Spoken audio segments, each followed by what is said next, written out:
It's showtime. Hello, and welcome to the Confession of a Global Changemaker show. I have this amazing lady on the screen. Come on, Kim. I think we need to do a little shake your maracas. Getting this amazing lady onto the virtual stage, Miss Kim-Adele Platts. Hello. Hey, lovely. Thank you so much for having me. It's such a delight to talk to you as always. You are very welcome. You are very welcome. You can't beat a good shaking somebody onto the screen, can you really? You've got to have a little dance on, haven't you? Like, particularly if you ever do it live, if you've not noticed, it's like you can't walk up to a dance floor, can you? You've got to dance your way up there. It's like, yes. Wally. Absolutely. Kim, welcome to today's show, and welcome to those of you that are tuning in live with us today. I have this amazing lady who I'm just going to dig into your brain, because you have this most amazing brain where it comes to leadership and really shifting things up. And actually, I love the title of the chapter in the book. So Kim and I are in a book together called Pivot and Grow, which is recently launched, and I want to dig into the amazing story that got Kim to where she is, because you can read all about her in the book. But Kim, I want to first of all, if you could just introduce yourself, just give us a little bit of your journey up to now. Okay, of course. So I'm Kim-Adele Platts. I started out as a hairdresser nearly, 30 odd years ago, show my age. And then when I was 23, I lost the feeling in my hands and legs, and turned out I was allergic to perm lotion, which in the 90s was a bit of a challenge, because obviously perms were very popular.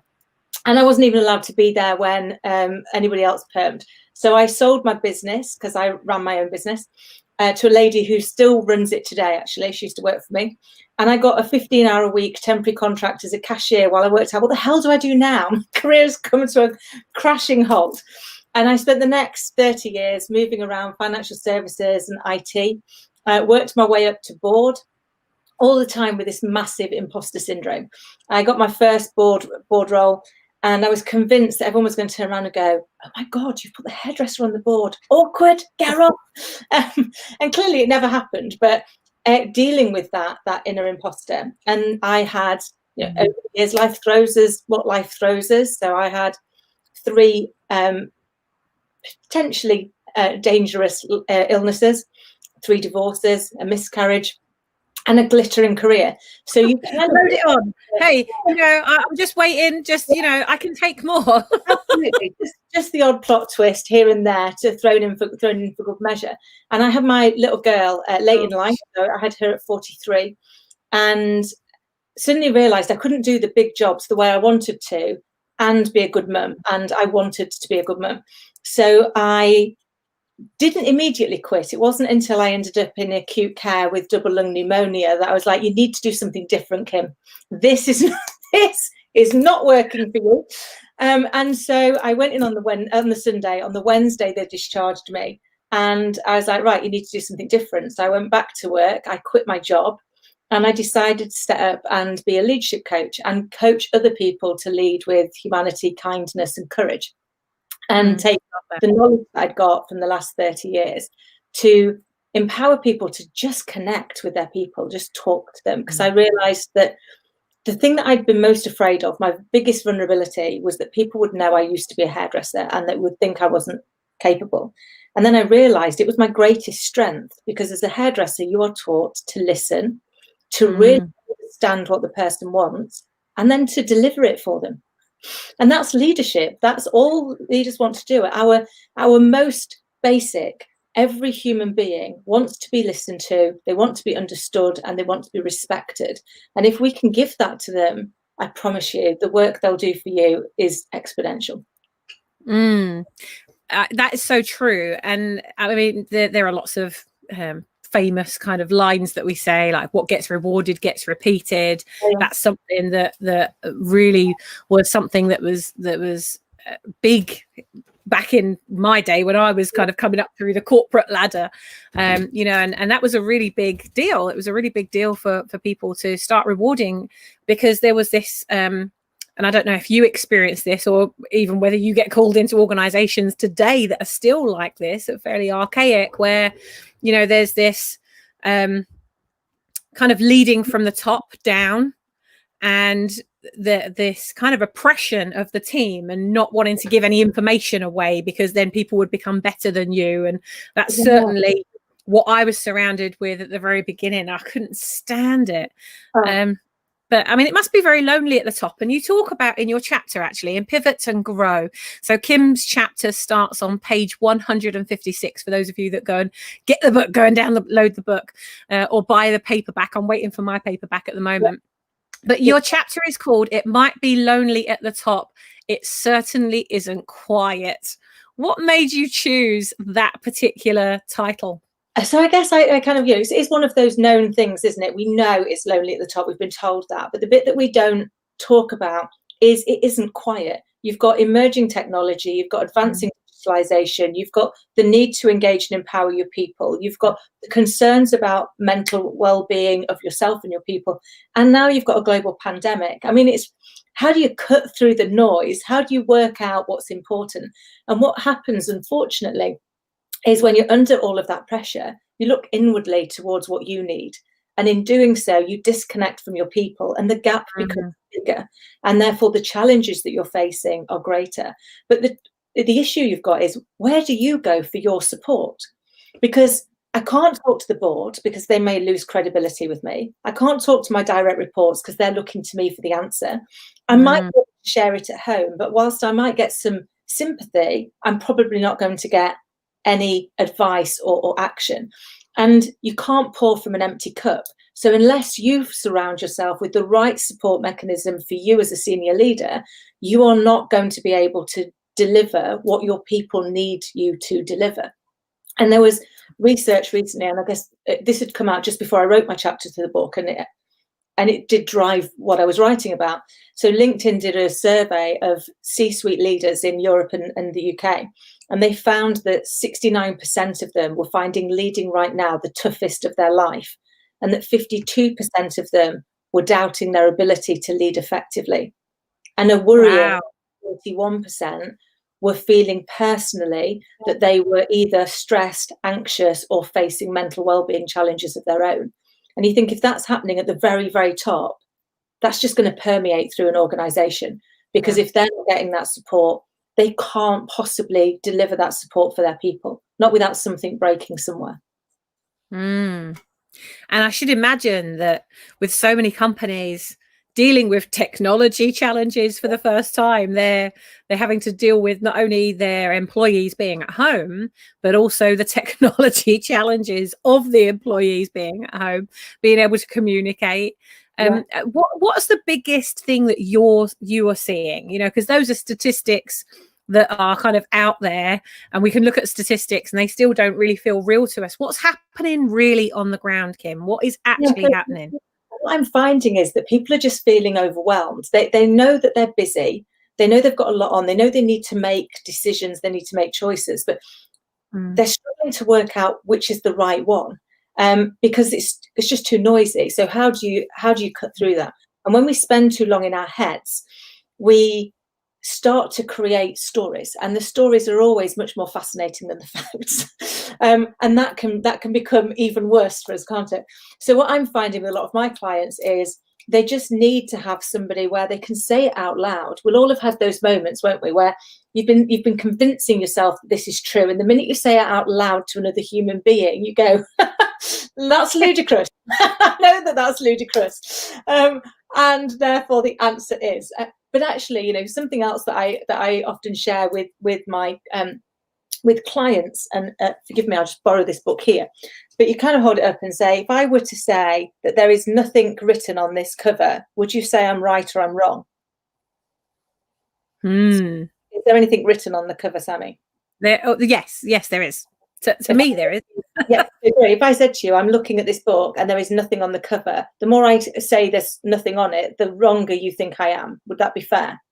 Yes. And yet, if I show you what I can see, there is nothing on the cover.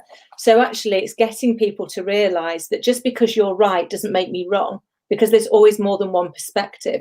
And if you can actually get people to view it from the other perspective, they can see a way past something that currently feels like it's unsurmountable.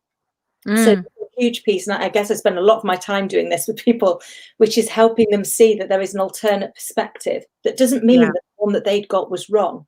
It just means that everything can be viewed 360. So just try moving yourself around to see if there's an alternate view that allows you to see a way past your obstacles.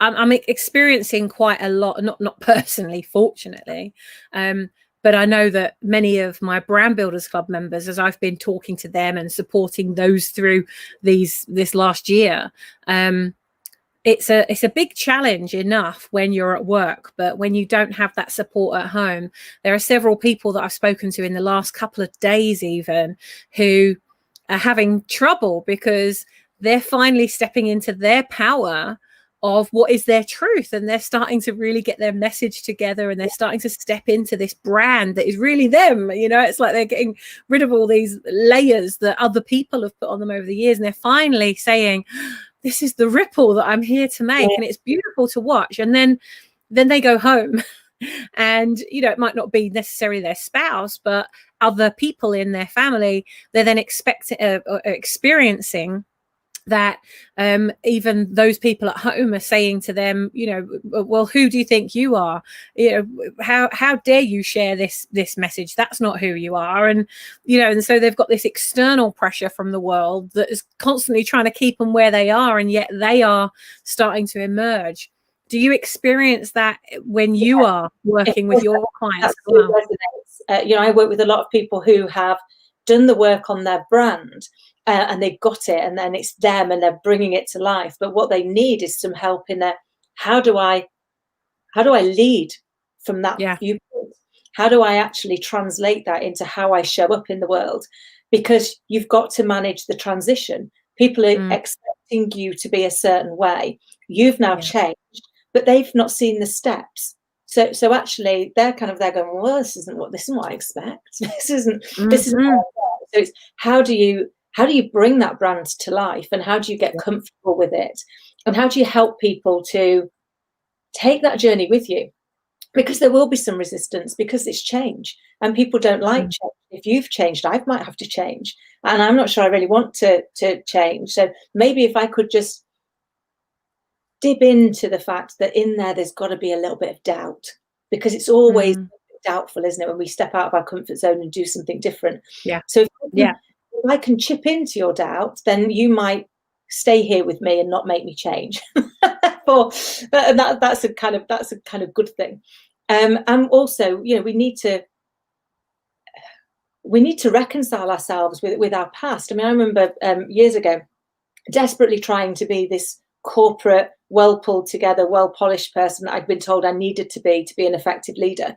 And then I realized, I live my life like a hyperactive puppy dog. It's really hard to be high energy, bouncy around when you're like, oh no, I've got to be sensible and corporate, and I have to deliver everything like this. Otherwise, no one's going to trust me, or I'm not going to be credible. And I remember going for a job interview and suddenly went, you know what, the jobs are getting too big and it's too hard to try and not be myself and try and deliver the job. So I'm going to take one of those out of the equation, make my life easier. I'm going to just be me. And if it doesn't work, then they won't give me the job. That's fine. And I remember being in the interview and they said at the end, if you had to sum yourself up in a word, Kim, what would it be? And I went, loud. And they looked quite taken aback. It's quite senior. But I've never had that before. And they're like, you're going with loud? And I said, well, you've known me, 50 minutes? Do you think I'm loud? And they went, well, yeah. I said, great. In that case, it's self-aware and it's honest. I'll stick with it. And they said, that got you the job, because we were like, you were already a good candidate, but you were the first person in 15 years that hadn't gone, I'm inspirational, or I'm self-motivated, or I'm driven. They said you were just comfortable enough that you were like, yeah, no, I get this could be a flaw. It can also be a strength.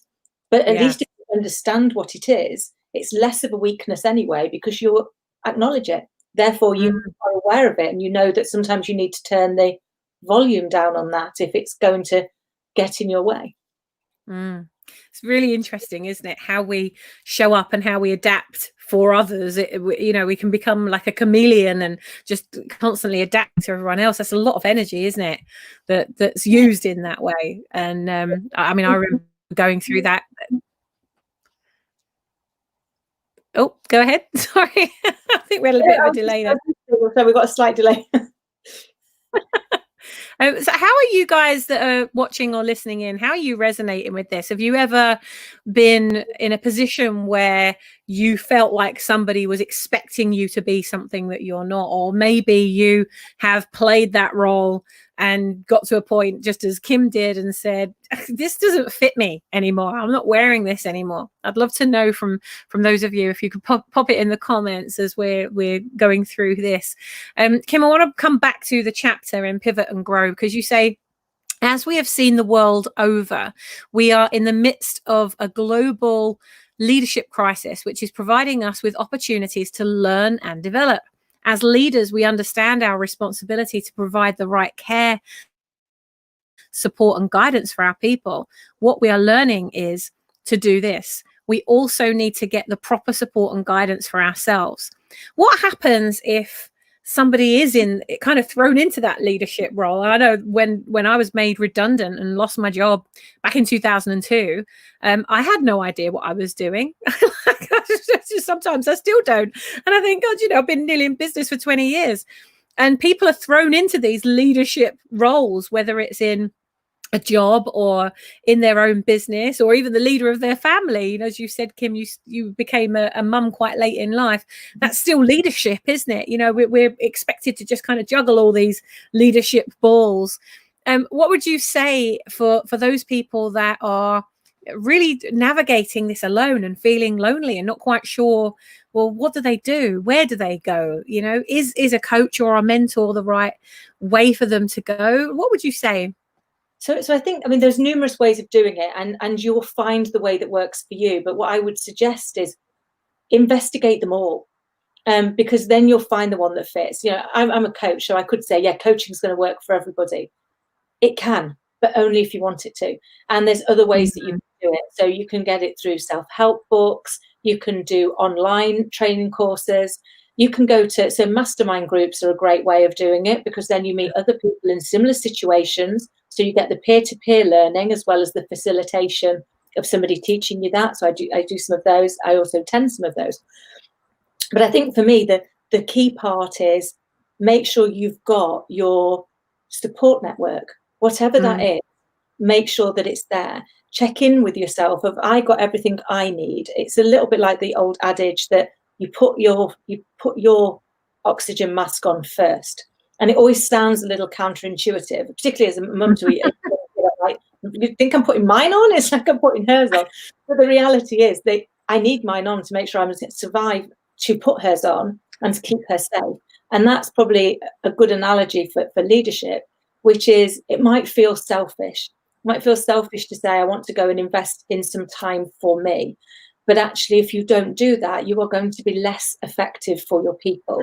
Well, that doesn't mean you have to go to a coach or a mentor, but even just taking some time out to get some recommendations of some good books. I'm an avid reader, and I love a good audible book, because it's a great way of taking in more information and just getting some hints and tips to go, how does that work?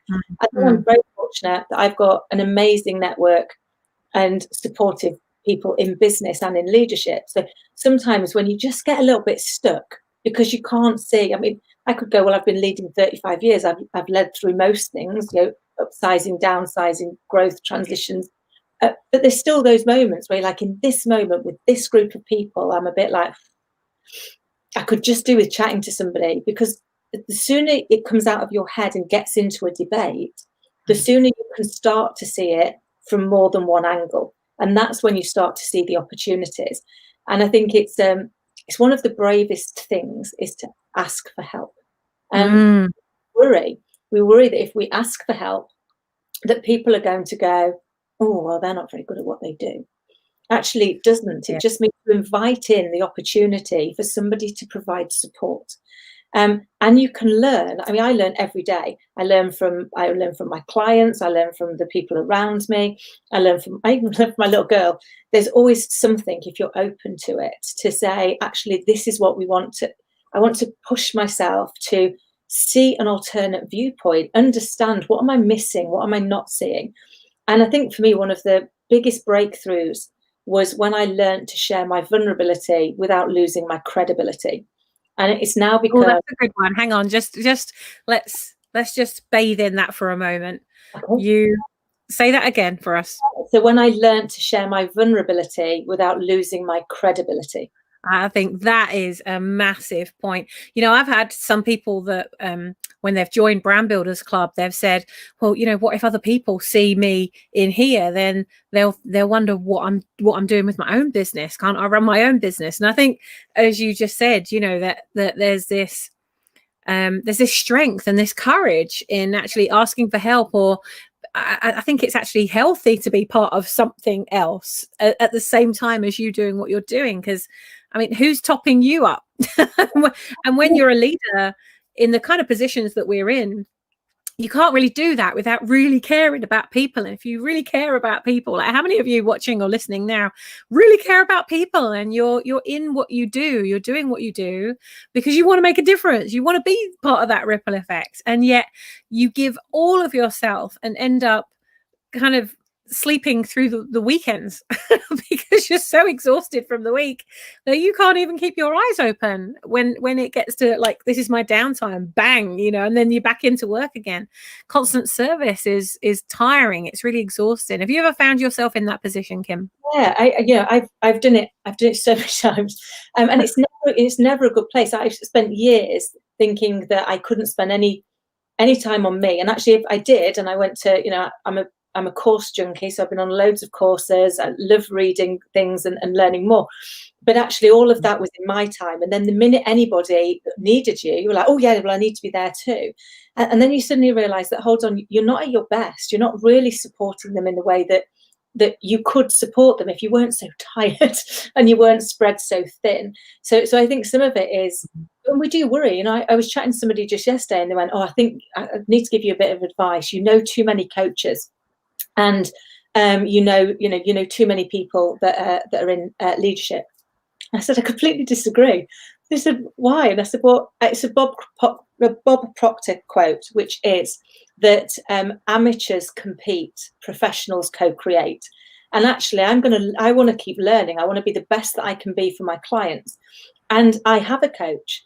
And they were like, oh, does that mean I should go to your coach instead of come to you? And I said, well, you can if you want to.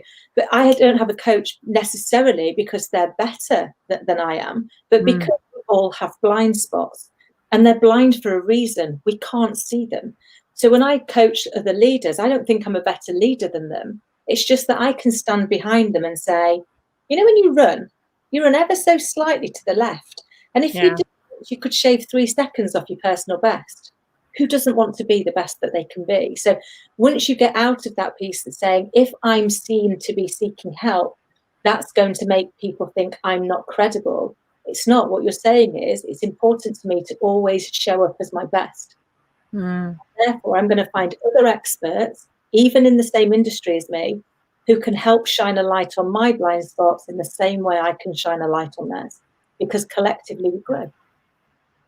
I think that's a very healthy approach. And I was chatting to someone today, one of our brand builders, and I said, hey, what do you think of this? And I just kind of brain dumped and I said, you know, like I find it so easy to work on anybody else's brand, but the minute you're working on your own thing, it is you do have blind spots. You naturally do.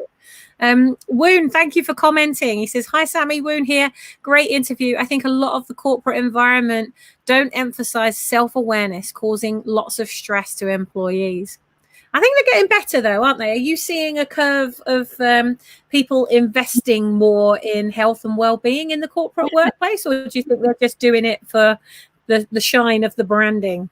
So, no, I think they're doing it, but I do think that there's a gap. In fact, I wrote an article on it recently, which was based off the UK Mental Health Organisation, which showed that, you know, people are investing millions in employee assistance programs.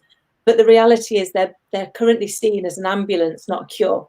So at the point that it's all gone wrong and you've said, I need help, I've got a card for you, and you can ring up and you can get some help.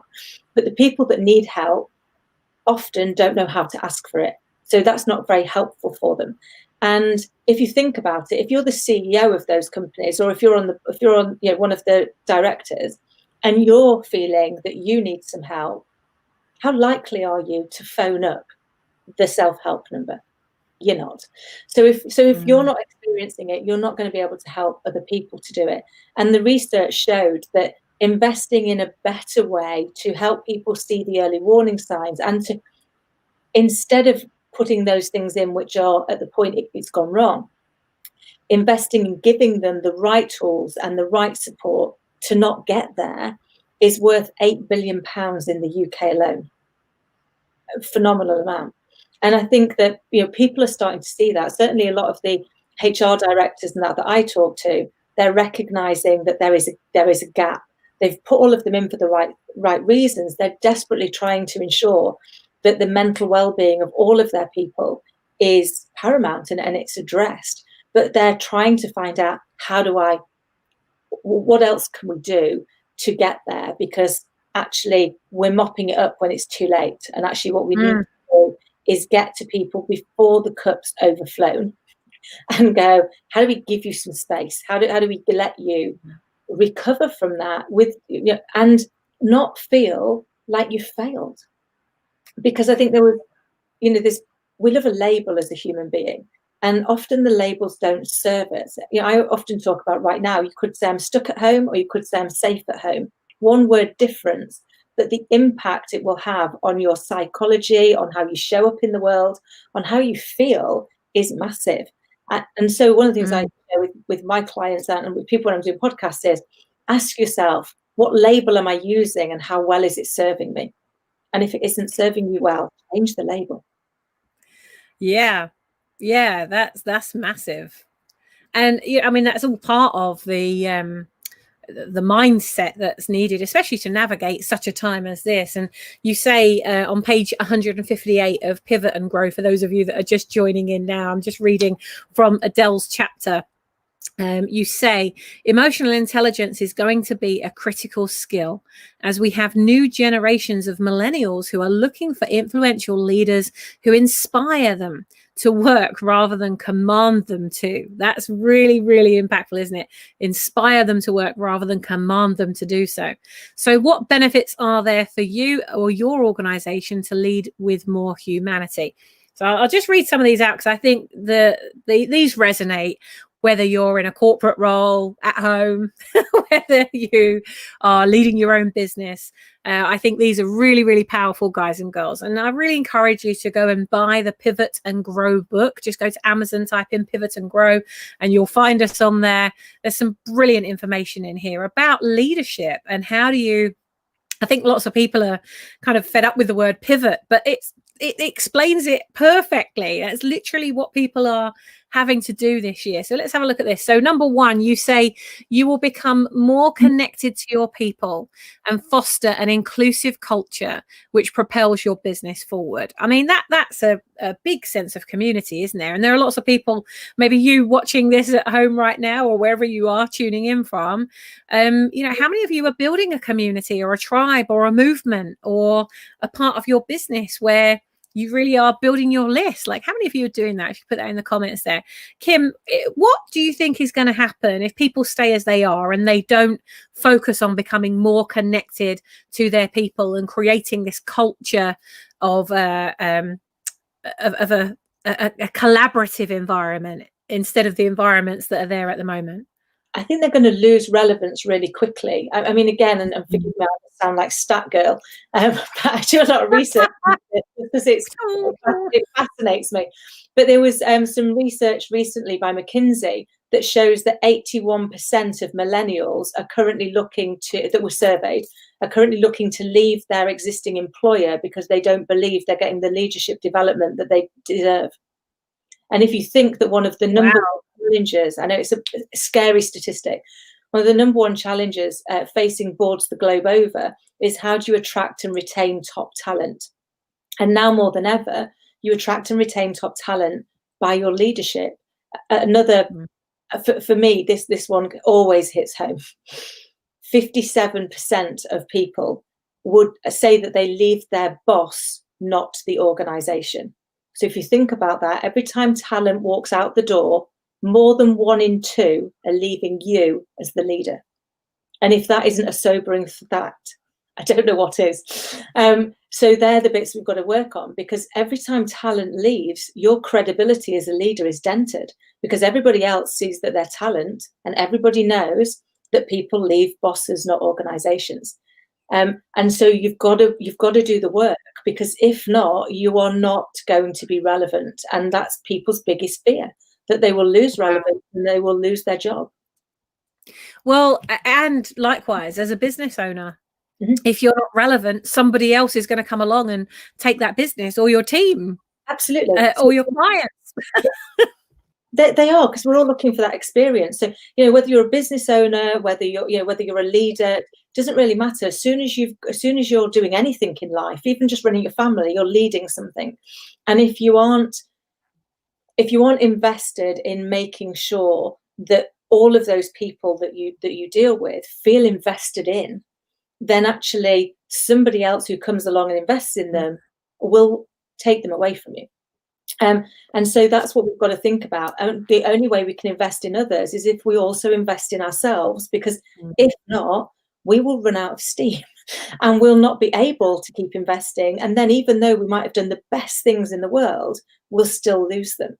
And I guess for me, the other bit of advice is I talk to people all the time about culture, and they will go, I might be the most empathetic and engaging leader, but if I allow people who work for me to be unengaged, to be disrespectful and to be rude, and I allow it to go unchecked, that will be my culture.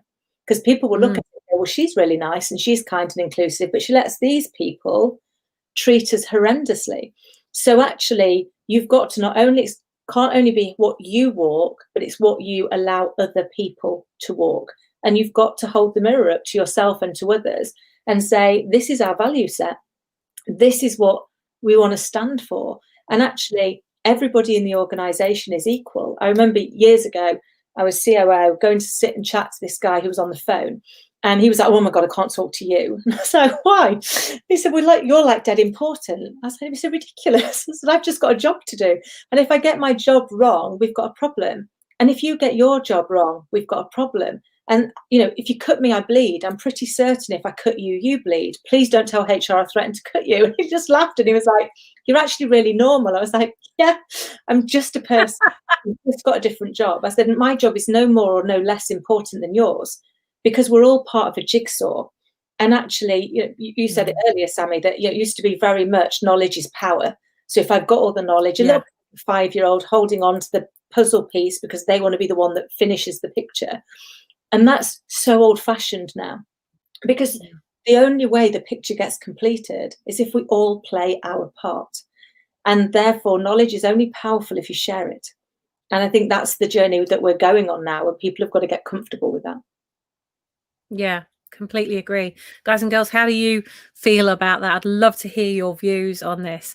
Let's go to point 2. Kim, you say you will no longer need to worry about attracting and retaining key talent, as your workers would remain committed to your combined cause. Let's talk about cause, companies and causes. Let's talk about the movement that these businesses are making, because not every business is in it just for the money. There is a cause and a climate, I guess, that these companies are setting as examples as well for us to model and follow. So what's your take on this? Let's go a little bit further into this. Yeah, so I think for me, every company, whatever they're for, whether they're not for profit, they're all trying to serve somebody. Now their key value might be to make money, but they're all trying to serve somebody. Yeah. And when we get close to that, when we recognize that, and the other thing is that we're all human beings. So the thing that fascinates me in organizations the world over is it's like you turn up and you go, oh, well, I'm going to look at this from a business point of view. No, we're just people. And our clients are just people. So actually everything we do, whether it's leadership, whether it's sales, it's all about the human experience. What is it that the human being that I'm appealing to wants, and how do I deliver that? And if we get to that, that's when we create a cause. Because even if it's something that you're like not that interested, I remember standing up years ago. I was head of sales at the time, so you can imagine my boss's face when I said, first thing you need to realize is nobody wants our product. And he did go a little white and a little bit crestfallen. And I said, nobody wants our product. They need it. The first thing you've got to understand is, what are you serving? So we were doing accounting software. I said, unless they're an accountant, they did not go into business because they wanted to do accounts. It's a necessity. So there's no point you trying to create a want in them, because they're not going to want it. What they've got is a need. What you need to talk to them about is, you need to do this. If it takes you 4 hours currently, if I could make that take half an hour, how would you invest the 3.5 hours in your business? What would you do with that time? I said, it's a bit like, if I want a pen, a Bic will do. If I want a Mont Blanc, it's not because I want something to write with, it's because I want the experience. So understand first, what is it you're doing? Are your needs or are your wants? And then be true to what you say you're going to do, and allow your people to play their part. So I always think about leadership a little bit like directing a film, and you go and you cast the people that you want to be in there to play the parts, and then you ask them to bring them to life the way that they want to bring them to life. And that's the best way I can kind of try and bring the picture to life of what I think a cause is, which is the people are there to play the part the way they want to play it, within the boundaries and confines of the role and where it sits. And once you get to that, people feel valued, people feel listened to, and people feel respected, and they stay, because somebody might offer them more money, but they'll have had a bad experience before of a bad manager. And the same statistics that told us about the number of people that leave tell us that 64% of people would take a pay cut if they were allowed a different boss. So if you look at those, money is not that's horrendous. That's absolutely horrendous. It's horrendous, and yet it is. And these are all from the likes of McKinsey or the World Economic Forum. So they're all from big organisations, and they're all telling us the same thing. And it's like they're prepared to buy their own piece. Yeah. Because if you think about it, we think that money is a motivator, and it's only ever emotive, because either you pay me what I think I'm worth or you don't. If you give me a pay rise, the research has shown it lasts for 3 days, because after 3 days I've spent it. Whether I've physically spent it or I've emotionally spent it, I've spent it. So whatever was happening before is happening now. So actually, if I'm having a really rubbish time, I don't go, I'm having a really rubbish time, but I can buy an extra pair of shoes at the end of the month. I'm having a really rubbish time. So it doesn't change those parts. And they're the bits we've got to address. That doesn't mean to say I'm advocating let's suddenly underpay everybody, because that wouldn't work either. You've got to meet their base needs, but that's not enough. It's a hygiene factor. You've then got to create for them the right space within which they feel that they're invested in and they can grow. I remember when we built our agency up, I'm going back like 2007, we started that agency. And so it was probably about 5 or 6 years into growing it. It was about 2 years before we sold it. And I remember like we'd grown it. So I think there were about 13 of us in the team at this point. And I remember getting this company in to do this like team building exercise. And one of the things they did was they put these flip chart sheets all around the walls in our boardroom, and had us all go and write what were the things that really motivated us outside of the business. So when you're not at work, what do you love doing? And if you could do more of it, what would you want to do more of? And I just remember taking a massive step back, because I always thought that the money was an incentive. And I remember like looking around the boardroom, not one of them said that money was the thing. I mean, obviously they needed money to do the things they wanted to do. But I remember really feeling like I knew my team at a totally different level. And I remember like Andy, he loved music on the side, and he was saving up to buy his own decks, and he needed the music and everything. And it was like, wow. Martin, he wanted time off. Like his love language was not coming to work, having a duvet day. And Grace, she loved the theatre. Like, you know, she did an actual degree in mythology and things like that, right? And so she's a PA for my business, and the two things don't go hand in hand. And I remember really feeling like I knew them at a whole different level. And what I was able to then do was to say, Andy, you've done a brilliant job. Thank you. You've done a bit of overtime this month. We really appreciate you. You know, I've bought you a little present. You know, it'd be something to do with his music. Or Grace, thank you for doing what you've done. You know, here's a ticket. Go to the theatre. You know, take a friend or whatever. And I was able to say, Martin, you've worked so hard. Take a duvet day. Don't bother coming in tomorrow. You know, snuggle up. We'll see you on Monday or whatever. You know, it's really nice to be able to create those kind of rewards. And it felt really good nurturing them in the way that they needed it. If only more people were to do that. I don't know if that's possible in bigger companies, but certainly in smaller companies. I think it is. I mean, we did in one big corporate, we were given a fund. And actually, rather than just say, I'm going to give you some extra money, it was getting to know your people and then going to all those things. You know, I know that actually you really, really love going to the theatre. So actually what I'm going to do is get you tickets to something, or get you a voucher specifically for tickets, but so that you know that actually I've remembered and I've invested in you. And it makes such a difference, because people want to feel valued and respected. And that creates a memory. Whereas if you just give me an extra, so it might be the same thing. The tickets might cost £50. You could give me £50, but you give me the £50 and I've got to make the justification. Do I want to go and do that? Is that right? Should I not? Whereas you give me the tickets and actually you allow me to still feel the benefit. You know, I got something, it's extra, it's a bonus. It feels like a bonus because actually it wasn't just monetary. And you remembered something about me. You created an experience and you allowed me to not feel guilty about enjoying that experience because that's what you gave me. I think that memory is really important. We ran our Brand Builders Club members weekend. We do them every quarter, and we ran our last one in October. And I had two speakers that were part of the event with me as well. And afterwards, I made them a card and had it sent to them, and had flowers sent and chocolates and things like that. And I just remembered little things about what they'd said, and so I sent flowers, chocolates, and a gin and tonic. And she phoned me up and she went, "Oh my God, like, you know, you even remembered that I like gin and tonic." And it's those little things that I think really help to build a brand.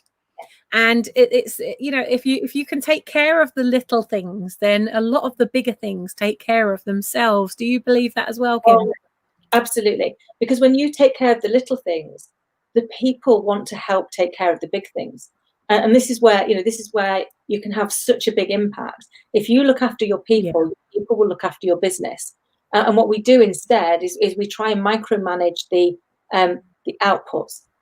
And it's like, no, our job is to manage and create the right culture for the people to be able to thrive, for them to step into their space and own it. And because they're given that respect, because they're given that opportunity, they will find it. Because I had a living for a few years going in as a consultant, and you kind of go in and you tell them all the stuff they already knew. It's the most irritating thing to bring in a consultant, because they tell you stuff that you know, but that's because you've forgotten it, because the best place to hide it is in plain sight. And your people are seeing it day in and day out, and to them it's so obvious that they assume that you're just not interested in it, when the reality is you become blind to it. And so, you know, if instead you invest in your people, there will be a steady stream of them coming to let you know all the stupid things that are happening in the organization, because you've given them a voice, you've given them an opportunity to come and let you know. And you'll be amazed some of the stupid things that go on in organizations, that because they'll have happened once, and then before you know it, they'll have become myth, and then myth becomes legend, and then people keep doing it, even though it's ludicrous, even though they're looking at it going, well, this is a stupid thing to do. But they're not going to tell you, because you've not given them a voice. And I think for me, that's what's really important. It can be hard to hear it, but it's always moving in the right direction. So, Kim, as we start to wrap up with this interview today, what is your confession as a global change maker? What is one thing that you don't talk about very often with others that you've been through on your business journey that we can all learn from? So I think my massive learn was about labels. It was about those labels. So I spent so long completely following the wrong labels, and therefore I missed so much opportunity because I was trying to fix things that were a strength and totally missing my weaknesses, because I was over here because I couldn't see my strengths. I kept trying to fix them, and I see so many people do that. So I would say always, even though it's hard, ask for the feedback, and ask for it knowing that the person has your best interest at heart, because it's hard to give feedback because you're kind of putting yourself out there, aren't you? But actually, when I give feedback, it's because I care about the person and I absolutely want them to be the best that they can possibly be. And I want them to be able to see their blind spots. And I got that wrong for such a long time. The minute anybody would give me developmental feedback, I was all over it like a rash. Hair, shirt, I got that down pat. Here we go. I get all of this wrong. But the minute anybody told me something I did well, I dismissed it. And actually, my friend Caroline, she's an amazing lady. She calls it the Primark brush off. People give you a compliment and you go, this? It's just a £5 from Primark. But what that means is, at the point that somebody gives you feedback, it's like they've given you, imagine the most delicate glass ornament they could possibly have given you. When somebody gives you feedback, either positive or negative, treat it like that. Hold it and own it. Because if not, if what you do is just go, okay, yeah, because we're like, this is just fibre, you've basically said, I'm not interested. And if you're not interested when they're going to give you a positive feedback, they're not going to give you the developmental feedback that allows you to get out of your own way. And for me, that was such a turning point for me when I realized that actually I wasn't owning the positives, which meant I wasn't getting to all of the developmental stuff. Very interesting. Well, Kim, we could talk for hours. I just love what you're talking about, and there's so much learning in what you've said, and so deep that you could go as well. How do people follow you if they want to find out more or follow your shows and things like that? Where can we point them to? Oh my God, I'm all over the place. So you can find me at www.Kim-Adele.org, and also on most social media as Kim-Adele 10. And I'm co-host on Business Blondes TV and Women Leading Show. Amazing. Well, thank you so much for coming and sharing your light. I only dug into little bits of your chapter because I didn't want to give too much away. You guys and girls are going to have to go read it, aren't you? You're going to have to buy it and read it. But I can tell you that the chapters that I've read in that book so far have been excellent. And it's been a real pleasure and an honor to be part of this amazing pivot and grow journey with you, Kim. Lovely. I mean, it's always they're getting closer. They are. It's always a delight to chat, and it was amazing to work with you on this. And I agree. I think they are getting closer. So who knows what we'll do next? Who knows what will happen? The ripples have started to merge. Kim, thank you so much. We'll get this up onto the YouTube channel, guys and girls. If you haven't seen, there's loads and loads of shows on Brand Builders TV. We've got lots of different amazing stuff and topics that literally range from supporting you with your business to your kids, your lifestyle, and everything in between, your leadership. There's a lot of stuff on leadership.